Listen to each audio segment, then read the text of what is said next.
right, we got a Friday edition of Beyond the Arc. He's Brad Botkin. I'm Bill Ryder. The Los Angeles Lakers, impressive comeback against the Knicks last night. If you went to sleep early, if you're on the East Coast, if you missed it, the Lakers were down, about 10 with about 10 minutes left. Karl-Anthony Towns vanished. He wasn't good at all, but took 2 shots in the fourth quarter and overtime. Jalen Brunson did everything he could to try to carry that team. Rolled his ankle. Lakers win their 8th in a row. LeBron's confronting Stephen A. Smith. Charles Barkley and Kendrick Perkins are going at each other on TV and social media over the Lakers. Brad Botkin, good morning. Hello. Are the Lakers worthy of all of this conversation, talk, and focus? I think so. I mean, when I saw this in the list of topics, that there's clearly times when maybe we're forcing the Lakers and the Warriors into conversations, but right now is not one of them. They're clearly the most interesting teams in the league right now because they had the biggest shakeups at trade deadline, and they have just been smoking ever since those deals. And Luka and Butler have completely changed. Say what you want about whether it's a good or a bad thing, but I mean, I think there is just sort of a reality to it's the Lakers. And if you put Luka Doncic on it, I mean, they are just endlessly fascinating. The excitement in the crowd last night for a game like last night, very, very difficult if you're going to have any sort of awareness about your audience and what people want to talk about. We can see what other people are talking about, what's dominating conversations. If you want to try to switch it over to the Magic and how they don't shoot very well, I guess you could do that, but that's not what people clearly want to talk about right now. So right now is a bad time to have that conversation because they deserve the attention right now. I understand Chuck's first point, right? I think the Cavs, for people that haven't paid attention, are worth your time. They're really fun to watch. They score a ton of points. They have really interesting players, and the Thunder are amazing to watch. Shea's the best player, the second best player in the NBA right now. They are incredibly deep. Chet Holmgren is fascinating.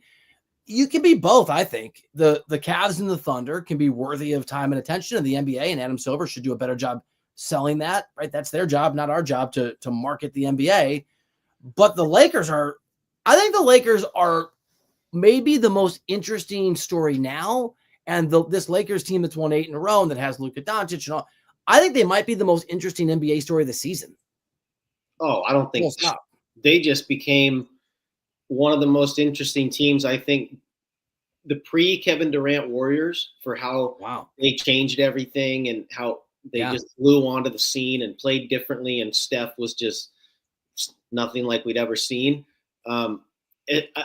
Taking that team out, I think this is the most interesting team I've seen in my time covering the NBA, even more than the Heat, LeBron and Dwayne Wade. I mean, this thing just came so out of nowhere. And Luka is, in so many ways, is the basketball heir apparent to LeBron. He's, in so many ways, the only player you can really say does what LeBron has done. Certainly not the athlete, but a guy at that size, the scoring, the creating, the vision, the intelligence, and the possibility, at least, to have a similar career, to end up being a top 5 player, literally, maybe, of all time. And he just lands in the lap of LeBron for this last stretch run of his career. What a gift. Yeah, and there's no way to not be fascinated. What can LeBron do with it? What can the Lakers do with it? It's incredible. And, and also there's the part where there were people like me who obviously recognized how tough it was going to be to deal with a duo like that. But the way the Lakers are playing defense, the energy that it has brought to the team. There was a possession last night. I think they were up, whatever it was, 2 possessions. I think they were up 4 or 5. And the Knicks just couldn't get a shot. They just couldn't. They needed to get like a very quick 2-for-1 shot, and they just couldn't even get the ball up. Guys are flying around, rotating, closing out, helping each other. The energy that the team has played with has become infectious. And I'll be honest with you, I was not a guy that liked to watch the Lakers, even though do we talk about the Lakers too much? I let Sam Quinn handle the Lakers. They were not interesting to me before this Luka team. Now there's no team I'd rather watch.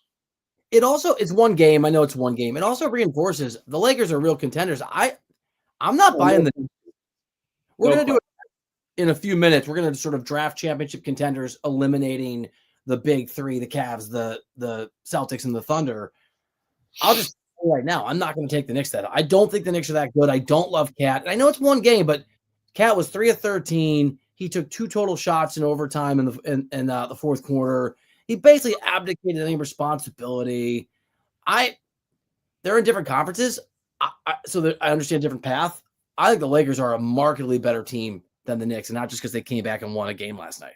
Well, the thing we have to monitor is this Brunson injury, because that looked bad, and if that's like, one of those deals where he's out 4 or 5 weeks, and then like it's still lingering, and they could end up with a tough first round series. Detroit's not going to be any kind of walkover, or whoever. Maybe it's Milwaukee. That's the thing to monitor with the Knicks. I tend to agree with you. I would not have agreed with that when the trade was first made. Me too. I thought it was going to work. Yeah, I would have pointed to, man, they just don't have any perimeter defender. I mean, I know Dorian Finney-Smith, and now Vanderbilt has really changed things. So I'm thinking to myself, maybe I shouldn't have jumped to that conclusion. But I really they just didn't strike me as a team who was going to be able to stop the ball, and with no AD behind them, I just thought it was going to be a problem. You said it. The effort, energy, joy, belief. By the way, last thought, random thought. John and I were talking the other day about how John thinks Karl Anthony Towns belongs on my MVP ballot. There's five names, 1 through 5, that go on those ballots. If you told me Cat was out for the season, if I'm the Knicks and I can choose either Cat's out for the year or Brunson's out for the year, it's not even a question. Oh yeah, I want Brunson. No question. It's like you can't be a top 5 most valuable player in the league if you're not the most valuable player on your team. I think that's a great point. I've been struggling with that because I do my MVP rankings every year, and I have trouble after 3 or every week I do it. And Giannis, now 3 is even becoming interesting because you can make a case for Giannis has been missing a lot of games. He might not even meet the 65-game threshold, actually. But you start getting. Where did you have Wemby before he got hurt? Because I think Wembanyama was on there. That's who I was putting Wemby. I was actually thinking of Wemby above Tatum at 4, but that was always my fifth guy. And when he went out, you open it up now. Towns for a while had a reasonable case. So did Brunson. But Towns was kind of like, because he was new, and just like we're doing with Luka, the Knicks were very interesting early on because of the Towns addition. How good can they be? And I think a lot of narrative was the wind was blowing his way. But right now, obviously SGA and Jokic is interesting. But at the bottom part, it's like, I don't know how to keep saying this, but LeBron is probably going to finish top 5 in MVP. It's a really interesting race for me between him and the guy that I think is right there with, I think Tatum, Giannis will be 3-4, and is Cade Cunningham.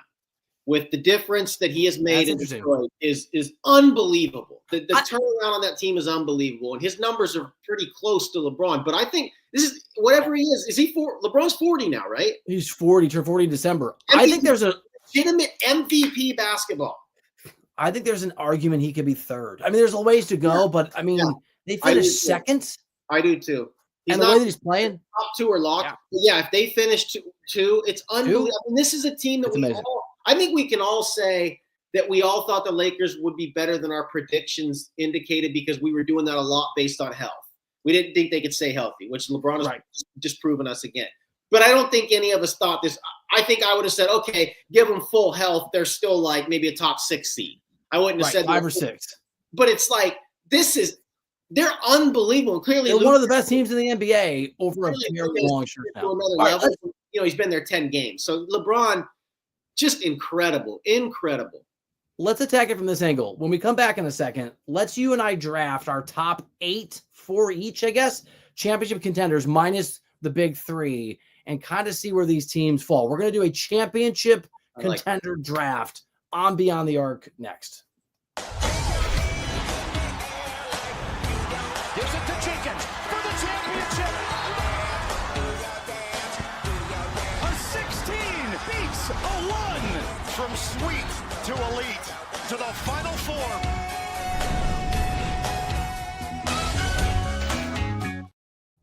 All right, welcome back into the show. I'm Bill Ryder. He's Brad Botkin. Please remember to subscribe, like, give a 5-star review. You can always also watch us live on YouTube. If you push the little notifications button, you'll know when we're live and when all the content that we put together comes out. We do the show 5 days a week. We do some shows after games, so lots of stuff there. We're about to do this draft, Brad, and there are going to be teams on this list that I never in a million years, even 6 weeks ago, would have considered putting on here. We're going to do our top NBA title contenders, but we're going to exclude I'm assuming you'd agree the Thunder, the Celtics, the Cavs are the elite teams right now in the NBA.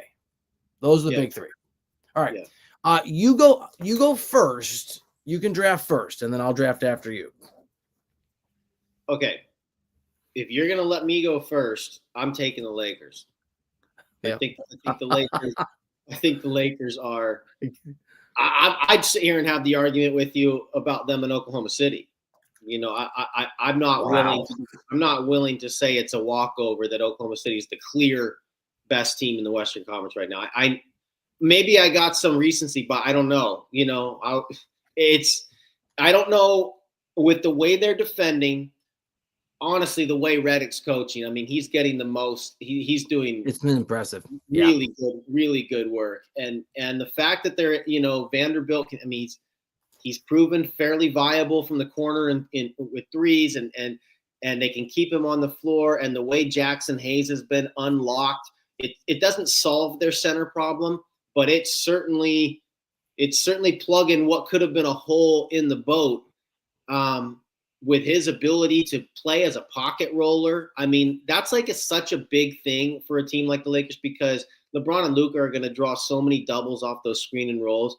And if you have a short roller like the Warriors had for all those years with Draymond Green and still have, where you drag the two defenders high and you throw it over the top or you pocket pass it to the middle of the floor, and that guy that's receiving that pass is able to survey the floor, take that 4-on-3 advantage, and exploit it with a pass to the corner for a shooter or take it all the way to the rim and finish himself. That is virtually an indefensible offensive alignment. And the fact that the Lakers have two of those guys that can do it, so the other one can be positioned off the ball for the swing, that right there is such a reliable form of postseason offense. It is very difficult for me to say that if the Thunder and the Lakers played right now, I'd be pretty close to a coin flip. All right, you're taking Lakers at 1. Can't believe I'm doing this. I'm taking the Warriors at 2. I love it. And part of it, too, is I think there's a world where they can play each other in the 3-6. The Lakers have to fall, or the 2-7, but I don't think it would have to be 3-6. That's going to suck because it will be fun to watch them play, but I don't want both those teams out. I don't want either of those teams out in the first round. But whatever team wins is going to have so much confidence and so much like experience as champions, at least, you know, their core guys, that it's like, one of them cannibalizes the other, but I think it's like the Highlander. You ever watch that stupid show? You got to cut off their head and you take their power. You're going to take their power. Whichever team wins that series, if they play each other in an opener, like a 3-6 opener, I don't want to face that team. I don't want to face that team at all going forward. So Lakers and Warriors weren't even on my list before the trade deadline.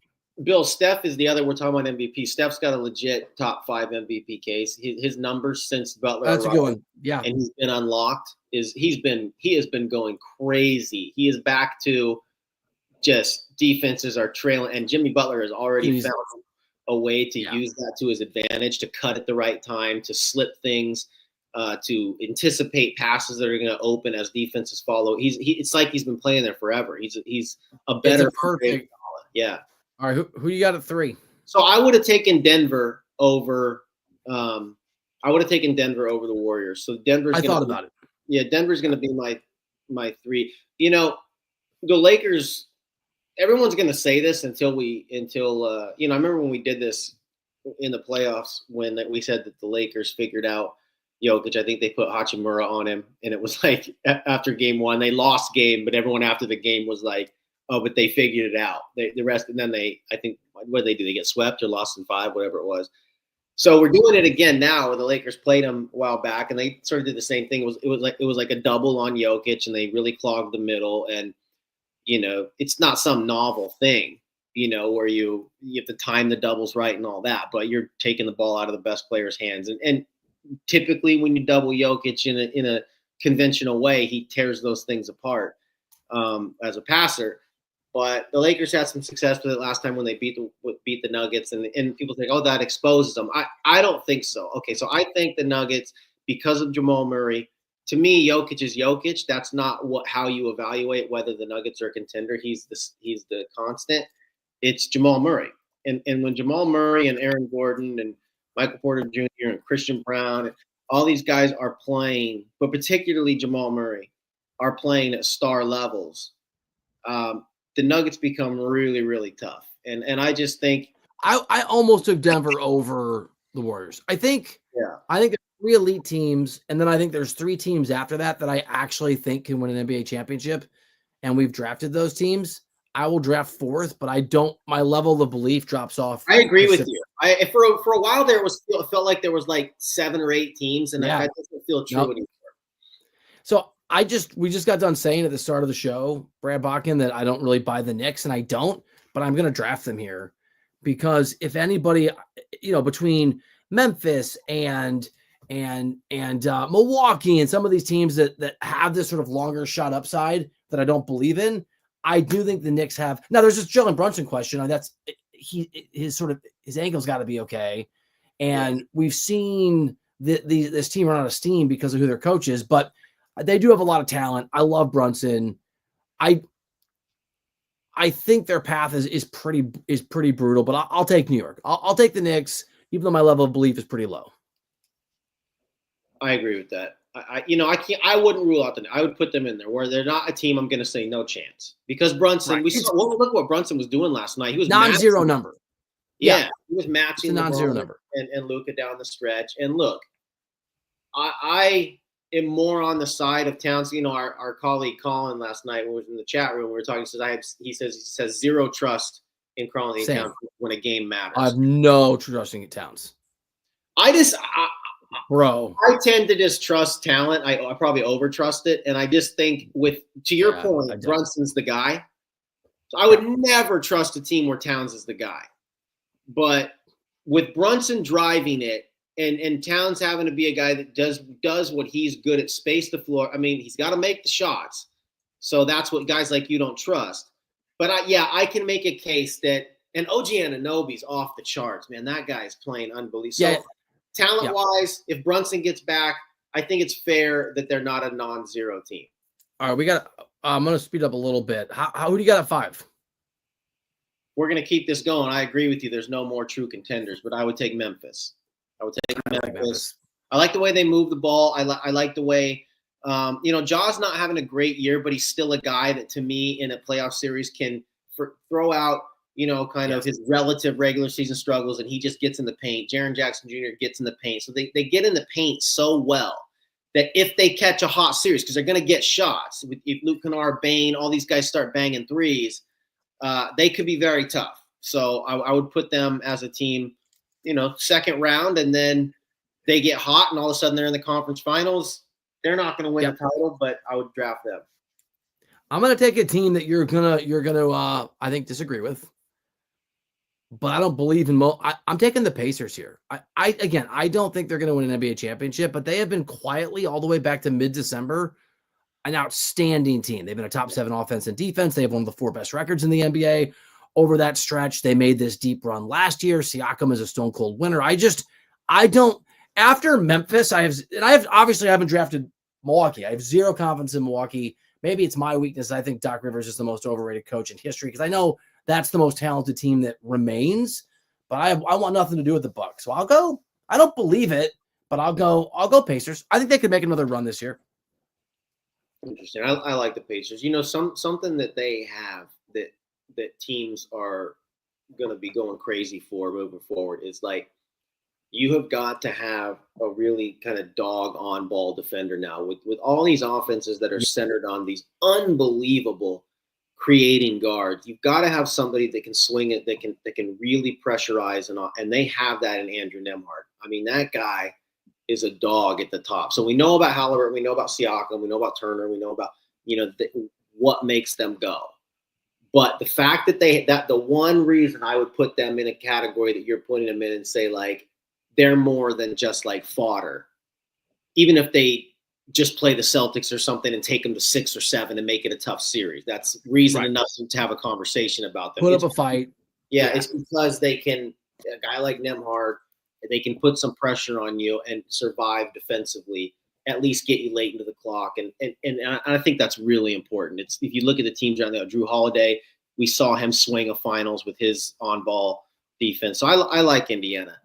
I would probably – I'll take Milwaukee. Let me look at Houston's not – I can't. There's no good options. I can't take Houston. I mean, I'd be tempted if everyone was healthy. They get Rudy back, and I'd be tempted to look at Minnesota if they could get up into the top 6 over Milwaukee. I don't think either one of them are any sort of threat, but I think I'll go with Milwaukee. It's like you just kind of have the bullet points in place. You have a guy who can be the best player on the floor, probably will be the best player on the floor in any series that he's not facing Denver or Oklahoma City. And the Eastern Conference series. Yep. Yeah.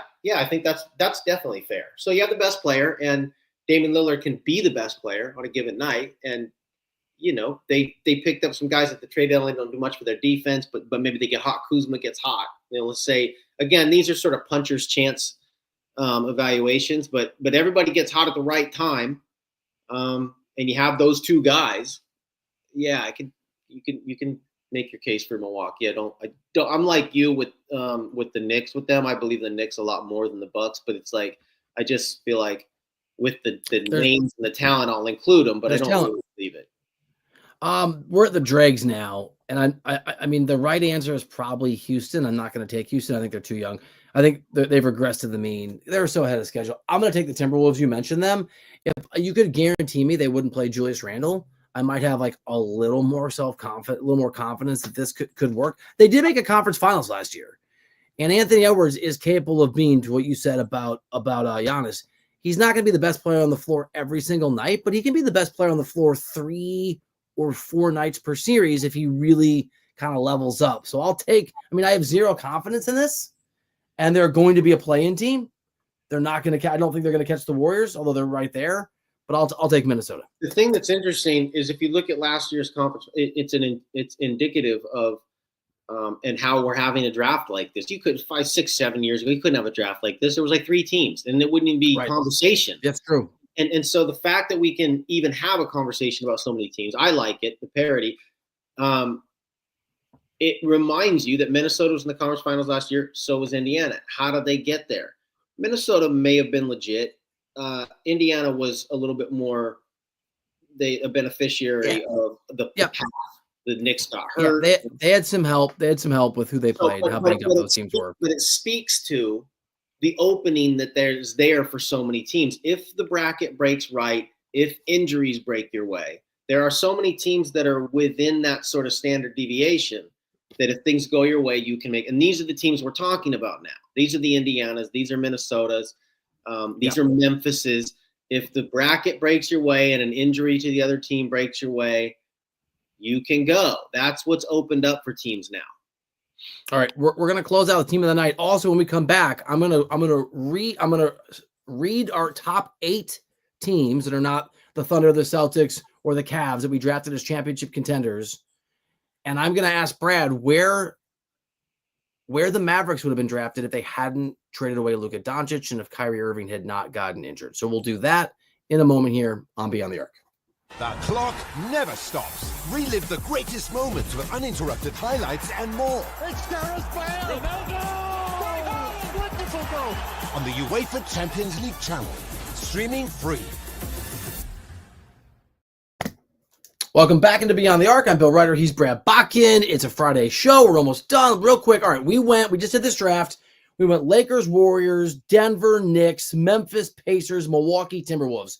In an alternate universe where Nico Harrison doesn't gift Luka away, and let's just say Kyrie doesn't get hurt, that pre-trade deadline Mavericks team, I think they're getting drafted for me after Denver. They're getting drafted 4th in the draft we just did, which makes them the 7th most likely team to win a championship. That's what Dallas gave away, destroyed. Yeah, I think that's fair. It would be a toss-up for me with them. The Lakers would be interesting too. How much bet? I think How much Right. better? Lakers So if wouldn't. Anthony Davis is back Yep. on. That's true. That'd be very interesting. I think that's a very interesting case. The old Dallas team against the old Lakers team. That's about where I'd have them, which I still would have had the Lakers about like fifth, I think, fifth, sixth, the way they were playing. And I think Luka has bumped them The up. old Lakers. Yeah, so they were still very good, still very dangerous. Who is your, I think we're going to have the same team, but we'll see. Who is your team of the night? Well, I'm going to go to the Warriors. Okay. Because, and then we're talking about we know our two teams are who we're talking about too much. But it's what it is. They were down 20, and there's a couple hallmarks of what make the Warriors the Warriors. It's Steph Curry going crazy, and it's never being out of a game. They go down 20. They did it to Orlando too. They go down 20 in 7 minutes to the Nets. And it's like, what are they doing? They're going to screw every game is so important for them right now. They're going to screw this up by losing to the Nets. And there's a feeling now they're going to win this game. Before the Butler trade, it's like, they're not going to win. They don't have the magic anymore. And Jimmy Butler has unlocked the magical Steph Curry thing again, where you can be down, whatever. Things cannot be going well. And Steph Curry has turned inhuman again. And Jimmy Butler has been purely additive. I'm going to keep saying this, but he has filled the right holes. They could not get to the free throw line before him. Now they're like top 3 in the league in free throws. They couldn't get to the rim. Now they're up at the top of the league in rim attempts. They're getting to the paint. They're getting free throws, and they're getting transition points off of turnovers, which Jimmy Butler is in the middle of also. Those easy baskets are not baskets that they used to get before. And when I say used to, I mean like 3 weeks ago. Yeah. So the fact that he's getting them the easy baskets, Steph can get the tough baskets. They were just missing the easy baskets. They couldn't make enough tough baskets. Now, Butler, if you get it at 20, you get it to 10, you get it to 5 minutes, he's going to start getting to the free throw line. He's going to slow the game down. He's going to do all the things the Warriors didn't used to be able to do. That's why they're fascinating to me, because they didn't just add a big name. They added one that filled the exact holes that they had. 10th time, by the way, is team of the night the most this year. I'm going Lakers. Yeah, comeback win, beat the Knicks, win in overtime. I mean, just as you noted, just the energy, like the level of belief that team has on this, 8-game win streak. Yeah. It's so funny. Lakers and Warriors. All right, it's a little bit shorter show today because I got to go run and do some stuff. Great work from Brad Botkin. Don't worry, Brad and I are going to do the Great Tennis Challenge one of these days. I've been spreading the word for people at CBS to try to get them to bring me down so we can do it. So that'll be happening. Have a great weekend. Thank you for listening. We'll see you next week on Beyond the Arc.